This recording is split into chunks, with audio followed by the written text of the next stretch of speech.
হ্যাঁ, মল চত্বরে যখন হামলা হয় আমি ওখানে ছিলাম। তো ওরা যখন হামলা শুরু করে তখন আমি এভাবে সবাইকে সেভ করার চেষ্টা করি।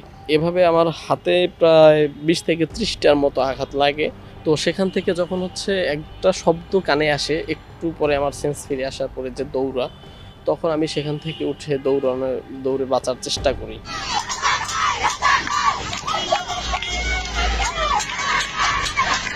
১ বছরের যে অনুভূতি, আসলে এই একটা বছর যে কিভাবে গেছে আমরা কল্পনা করতে পারছি না। একটা বছর চলে গেছে জীবন থেকে, এটা যখন ভাবি যে ১ বছরে আসলে আমাদের কিছুই করা হয় নাই। বিশেষ করে আমার ব্যক্তিগতভাবে মানে অনেক কিছু, একটা বছর মানুষের জীবনে অনেক গুরুত্বপূর্ণ সময়, জীবনের একটা বিশাল ট্রানজ্যাকশন চলে যায়।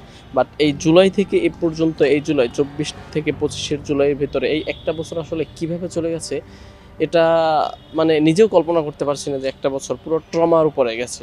হ্যাঁ, মল চত্বরে যখন হামলা হয় আমি ওখানে ছিলাম।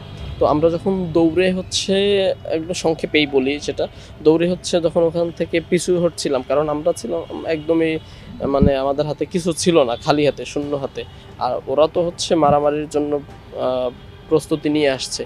তো ওই পরিস্থিতিতে আমরা পিছনে ওদের ইটের আঘাত, লাঠির আঘাত থেকে বাঁচতে পিছনে আমরা নিজেদেরকে রক্ষা করার জন্য দৌড়ে সেভ করার চেষ্টা করি। তখন আমিও ওদের সাথে দৌড়ে নিজেকে সেভ করার চেষ্টা করছিলাম। তখন আপনার সড়কদ্বীপ, যেটা ভিসি চত্বরের, ওটার উপর থেকে যখন এদিকে আসবো আমার এই সলিমুল্লাহ মুসলিম হলে ফুলার রোড হয়ে, তখন আমি ফুটপাতে ওঠার পরেই দেখি যে লাল বাসের পিছনে অসংখ্য আপুরা আটকা পড়েছে। তো আমি তাদের একদম সবার পেছনে থাকি।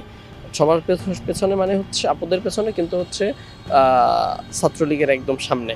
তো ওরা যখন হামলা শুরু করে তখন আমি এভাবে সবাইকে সেভ করার চেষ্টা করি, এখানে আপুদেরকে। ওখানে যারা ছিল তারা এখন পরবর্তীতে, আমি তো সবাইকে চিনি না, ওরা বলতেছে ভাই আপনি এটা ছিলেন, আপনার জন্য সেভ, আমরা কিছুটা রক্ষা পেয়েছি। তখন আমি যখন সেভ করতে যাই তখন ওরা ৭-৮ জন মিলে আমার উপরে চড়াও হয়, কারণ ওদের সবগুলো আঘাত আমার উপরে যাচ্ছিল, মানে ওরা নিজেদের মতো করে টার্গেট পূরণ করতে পারছিল। তখন প্রথমে ওরা আমাকে ধরে। তো এভাবে আমার হাতে প্রায় ২০ থেকে ৩০ টার মতো আঘাত লাগে এবং সেখানে রক্তাক্ত অবস্থায় পড়ে থাকি কিছুক্ষণ। তখন ওরা মারতেছে। আমি যখন পড়ে থাকি ডান দিকে কাত হয়ে, তখন বাম দিকে মাথার এই দিকটা ওরা আঘাত করতে থাকে। তখন আমি কোনোভাবে আমার হাতটা এভাবে দিয়ে মাথাটাকে সেভ করার চেষ্টা করি, যার জন্য আমার এই হাতটায় অসংখ্য আঘাত লাগে। এরপরে শরীরের বিভিন্ন জায়গায় আমার ডান হাতটা একদম থেতলে যায়, আঙ্গুলটা। তো সেখান থেকে যখন একটা শব্দ কানে আসে, একটু পরে আমার সেন্স ফিরে আসার পরে যে দৌড়া, তখন আমি সেখান থেকে উঠে দৌড়ে বাঁচার চেষ্টা করি। তখন সেখান থেকে আমি জহুরুল হলের গেটে যাই, ওদের যে মেইন গেট, সেখানে যাওয়ার পরে আমি আসলে তখনও বুঝতে পারি না যে আমার আঘাতটা আসলে কত গুরুতর, হ্যাঁ, বা আমার সাথে অ্যাকচুয়ালি কী হয়েছে। পুরো একটা ঘোরের ভিতরে তখন কাটে।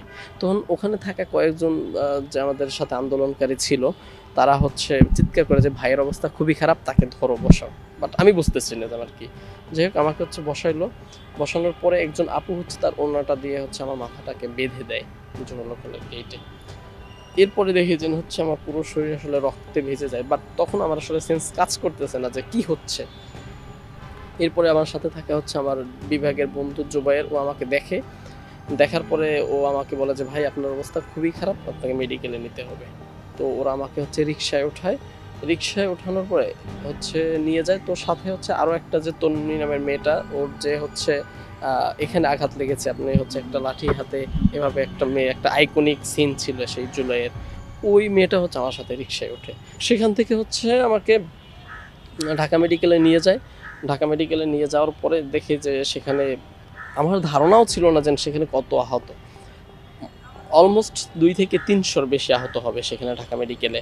যাওয়ার পরে রোগীদের জন্য আমি নিজেও আহত, অন্যদের আহত হওয়ার অবস্থা দেখে মানে আমি নিজের কথা ভুলে গেছি। কেউ কান্না করছে, কারো চোখে আঘাত, হ্যাঁ, কারো এদিক থেকে রক্ত পড়ছে। আমি নিজেরটা তো নিজে দেখতে পাচ্ছি না, বাট অন্যেরটা দেখতে পাচ্ছি। ওটা দেখে মানে তাদেরকে প্রথমে বলছিলাম ভাই এত কান্নাকাটির তো কিছু নেই, বাট মানে তখন আমি নিজের অবস্থা বুঝতে পারছি না। তখন সেখানে একজন ইন্টার্নি ডাক্তার আসে প্রায় ১৫-২০ মিনিট পরে, বলে যে আপনার তো অবস্থা খুবই খারাপ, আপনার মাথায় স্টিচ দিতে হবে, তো তার জন্য প্রায় ৩-৪ ঘন্টা অপেক্ষা করতে হবে, কারণ আমাদের অনেক রোগীর সবাইকে প্রাইমারি ট্রিটমেন্ট দিতে হবে। তো তখন উনি জাস্ট আমাকে একটা ব্যান্ডেজ দিয়ে যায় মাথায়, ব্যান্ডেজ দিয়ে পরে বলে যেন আপনি একটু অপেক্ষা করেন, ৩-৪ ঘন্টা সময় লাগবে। তখন আমি আসলে কি করবো, আমার তো কিছু করার নেই। আমার সাথে যারা ছিল, ওখানে যাওয়ার পর বেশ কয়েকজনের সাথে দেখা হয়েছে, আমার সাথে গিয়েছিল ইমরোজ, ওখানে যাওয়ার পর মাজহারের সাথে দেখা। তো ওরা হচ্ছে আমাকে দেখে বলে যে ভাই আপনার অবস্থা তো খুবই খারাপ। আর ওদের কাছে একটা নিউজ ছিল যে তখন ছাত্রলীগ আবার ঢাকা মেডিকেলে যাচ্ছে হামলা করতে। তো ২-৩ ঘন্টা অপেক্ষা করার পর এখানে আদৌ চিকিৎসা পাবো কিনা, এই ২-৩ ঘন্টা ওরা এসে আবার আঘাত করলে তো এবার আর বাঁচার কোনো উপায় থাকবে না। তো ওই রুমটা থেকে, এমার্জেন্সি রুমটার ভিতরে এত গরম লাগছিল যে ওখানে আমি আসলে সেন্সলেস হয়ে যাচ্ছিলাম। পরে ওরা আমাকে হচ্ছে মেডিকেলের বারান্দায় নিয়ে শোয়ায়, বারান্দার ভিতরে আমি শুয়ে থাকি, এইগুলো হচ্ছে এখনও আছে। তো সেখানে শুয়ে থাকার পরে তখন আমি আসলে একদম চোখ বন্ধ করে দিই। তারপরে ওরা আমাকে হচ্ছে একটু পানি দেয় হাতে মাথা, আমি আসলে তখন স্মরণ করতে পারছি না যে ওরা কী করেছিল। আমার মনে আছে যে একটু ঠান্ডা পানি দিচ্ছিল, আমার থেতলে যাওয়া হাতটায় হচ্ছে তখন খুব কামড় দিচ্ছিল, এতটুকু মনে আছে। তো আমরা তখন হচ্ছে দোয়েল চত্বর হয়ে হাইকোর্টের সামনে দিয়ে আপনার মডিউলে যাই। মডিউলে যাওয়ার পরে যে সিরিয়াস রোগী আমরা হচ্ছে এটা দেখতে পারবো না, কারণ তার সিটি স্ক্যান লাগবে, আমাদের সেই ইকুইপমেন্ট নেই।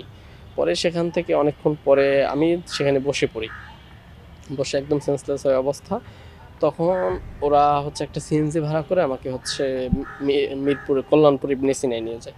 সেখানেও আসলে তারা প্রথমে গড়িমসি করে যে এটা পুলিশ কেস, সরকারি হাসপাতালে নিয়ে যান, হ্যাঁ আমরা এটা পারবো না বিশ্ববিদ্যালয়ে। ওই হাসপাতালে আমি এটার প্রথম রোগী ছিলাম এই ছাত্রলীগের হামলা।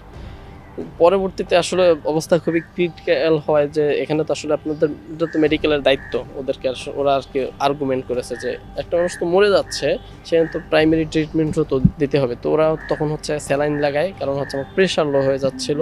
স্যালাইন লাগানোর পরে ওখানে প্রায় ৪ ঘন্টা ব্যাপী আমার মাথায় অপারেশন হয়, কারণ ভিতরে একদম অবস্থা খারাপ হয়ে গেছিলো, হ্যাঁ ফেটে চুল ঢুকে গেছিলো মাথার ভিতরে, প্রায় আমার হচ্ছে ভেইন কেটে গেছিলো। হ্যাঁ, ডাক্তার বলছে যে আর অল্প একটু যদি যাই তো ১/২ ইঞ্চির মতো, তাহলে হচ্ছে মাথার হাড় ফেটে যেত। তো এমনটা হচ্ছে ডাক্তার আমাকে পরবর্তীতে বলেছে।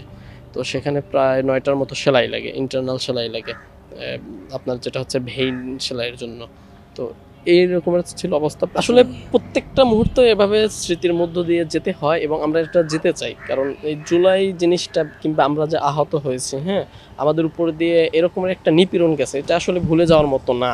আর এটা ভুলতেও চাই না, এটা ভুলে যাওয়াটা হচ্ছে আমাদের জাতির জন্য কলঙ্কজনক, আমাদের জন্য কলঙ্কজনক। কারণ আমরা এটা ভুলে গেলে ঠিক পুরনো সিস্টেমটা আবার ফিরে আসবে। এটা যদি আমরা মনে রাখি, বারবার মানুষকে মনে করিয়ে দেই, তখন আসলে আমরা যেই প্রত্যাশাটা আমাদের বাংলাদেশকে নিয়ে, হয়তো সেই প্রত্যাশার দিকে আমরা এগিয়ে যেতে পারবো।